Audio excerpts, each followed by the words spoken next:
Hey everybody, this is MYR, and what we're going to be doing in this video is creating this key sound that's here to sit on top of the lead as a counter melody. So this is what the sound sounds like.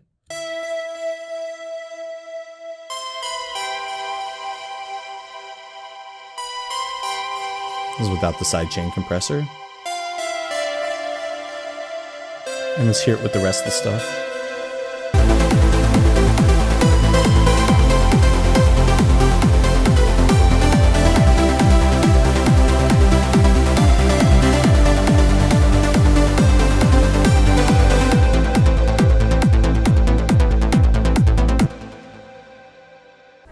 Alright, so let's go ahead and get started. What I've done here is duplicated the initial patch, and I've just added some basic MIDI that's going to form a counter melody. So I'm going to just call this key.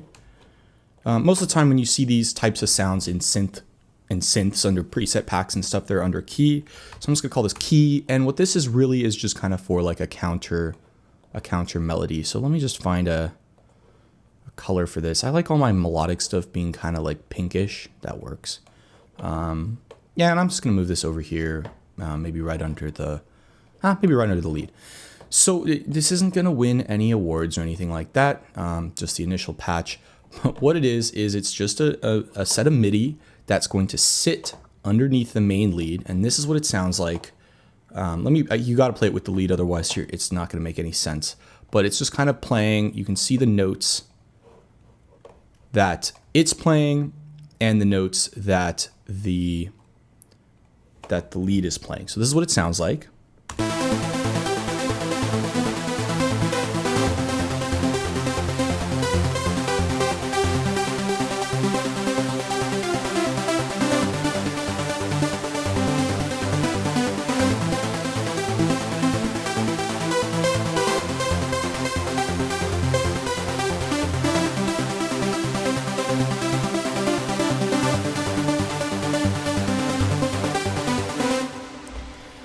Once again, nothing flashy, but the point is to illustrate the type of sound that we want to create. So what I'm going to do is open up Spire on this initial patch, on this key channel. And what we want to do is get this sound to be a very long, kind of sustained sound with a lot of release that's going to just sit on top of the lead and play these counter melodies, so we kind of have some interesting things going on. So what I'm going to do is start with oscillator 1. I'm going to bump it up an octave. And I'm going to just turn the release about 50% to start with. Let's hear what that sounds like.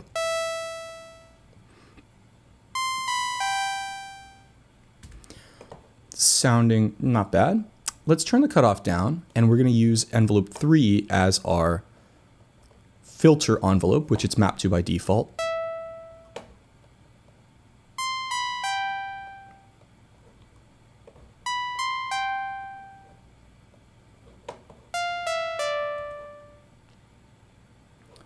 Going to take oscillator 1, copy it to oscillator 2. We're going to bump this up to 3 voices, turn up the wide. I'm going to set the density to max, and we're going to just turn the detune down a little bit. This should be up an octave.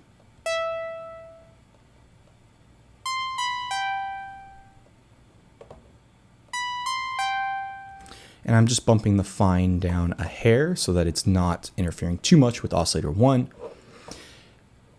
What is really important to this sound, or to this sort of sound, is I'm going to just select all oscillator pitch, make sure this is on free running, and just add some amount here. Now, once again, if you saw the last video when we tried adding this can be very sensitive, so we got to be really careful we don't add too much.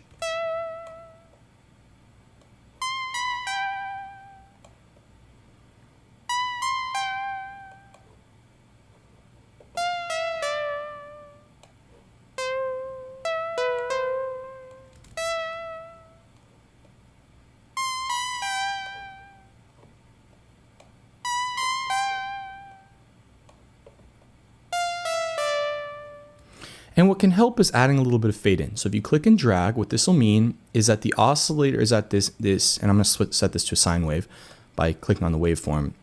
By clicking and dragging this, it won't start modulating the pitch until later on in the sound. And that's what I want. I want that initial hit to come in right down the middle, and then over time it kind of more and more detunes. We're gonna need to add more release for sure.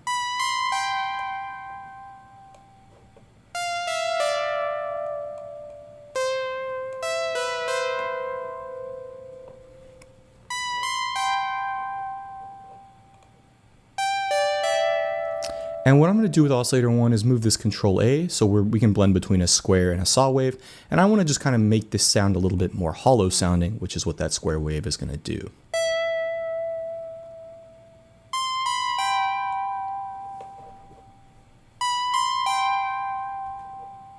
Sounding good. Let's move over to the delay section.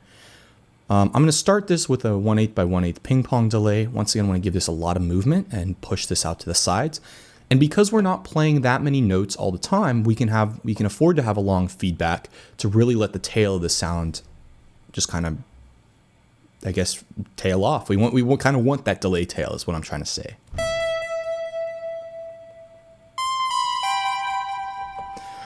Not sure if I'm happy with that 8th note. We may want to go for a longer delay, but let's try a dotted 16th, or sorry, yeah, dotted 8th note first.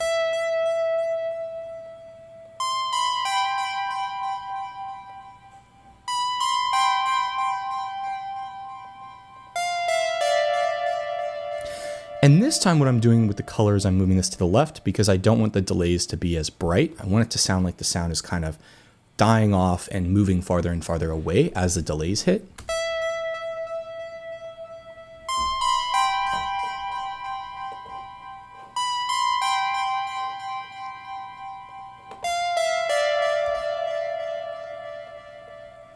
Sounding good. Let's move on to the reverb. We want to give this sound a lot of reverb. Color, I'm going to set it more to the middle. We do want a long decay and a little bit of pre-delay. Let's just adjust the dry wet.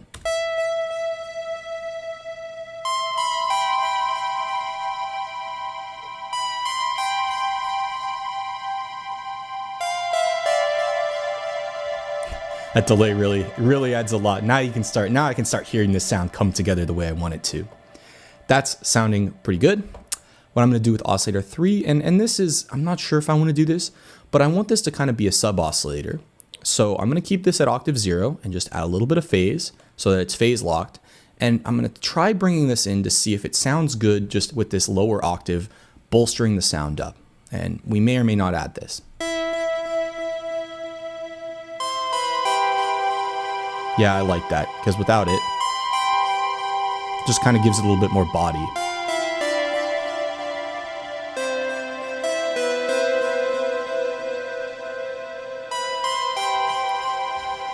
Notice how I'm not too worried about the tail of this sound because we're only playing a couple notes at a time. I don't think I'm going to use any of the phaser, but let's see about the chorus. What I want to do is just add a little bit of chorus, maybe spread this sound out just a hair more. I like this J8, it's like the Jupiter 8 chorus, really thickens up the sound.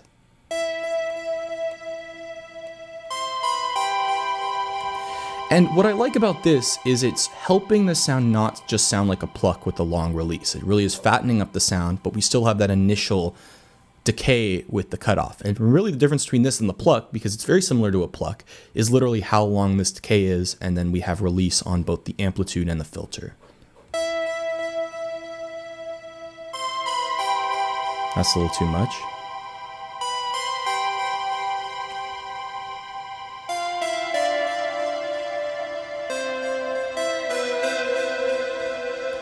And one thing we can do, I think this will be kind of cool, is if we map this dry wet to envelope 3.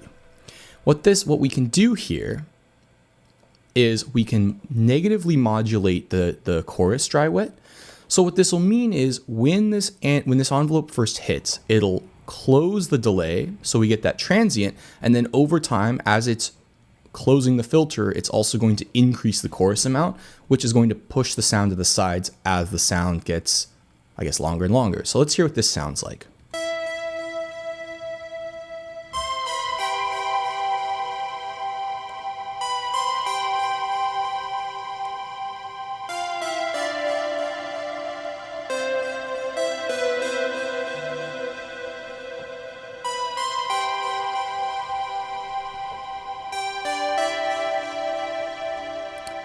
Sounding good. Let's move over to the shaper section. We may want to just add a little bit of warm drive.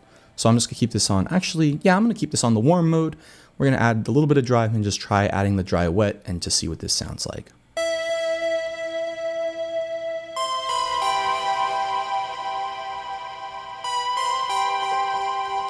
And we can add a little bit of sample rate reduction too, which can add a little bit of higher order harmonics. This kind of can give it a little crunchy sound. Let's hear what this sounds like.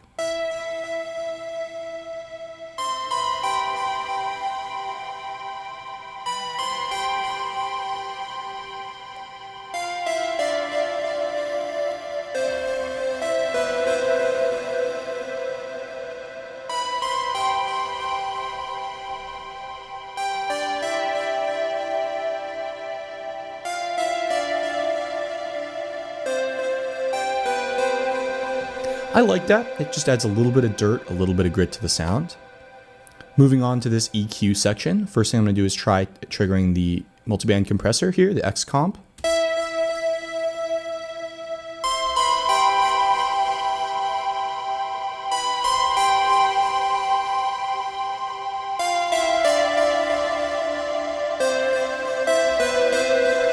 And you can hear that sample rate, that little high-end sparkle. If you're listening on good speakers or headphones, you can hear what I'm talking about. Let's move on to the EQ. Well, as usual, we're going to take out all the low-end stuff that we don't want. This sound doesn't really have too much of it to begin with, so we don't need to be super aggressive with it. I don't think we need to boost the high end. It's already a very sparkly sound, but let's see if there's a point in the mids we do want to boost. Let's take a listen.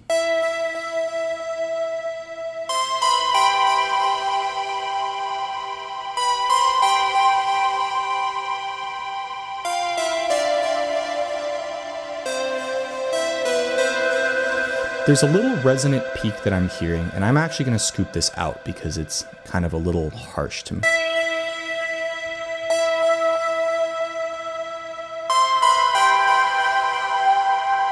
There it is.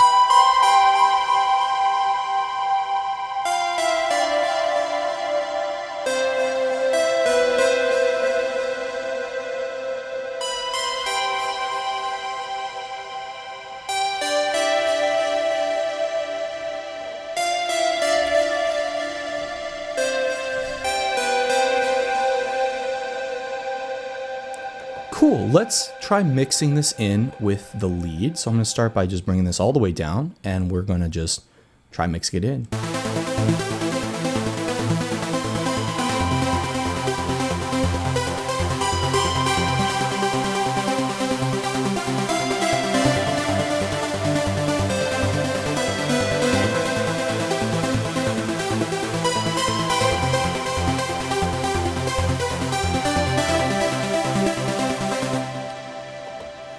And what I'm going to do is take the sidechain compressor, definitely want to put this on for that reverb tail, and let's hear this in context with everything else.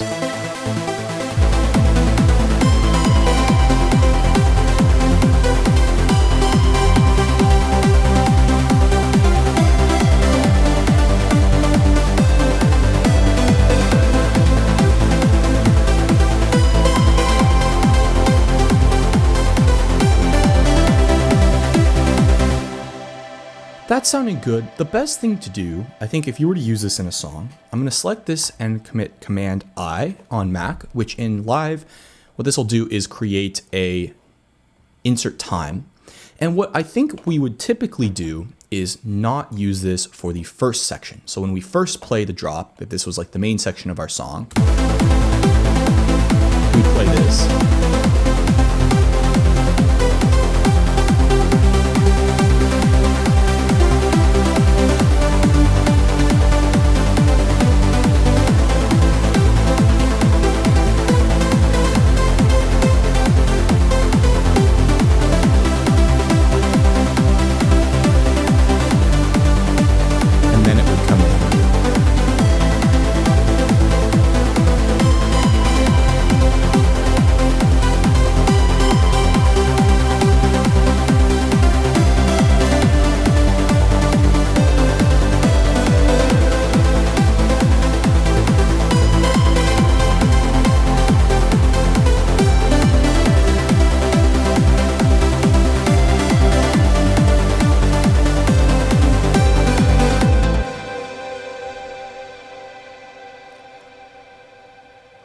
Awesome.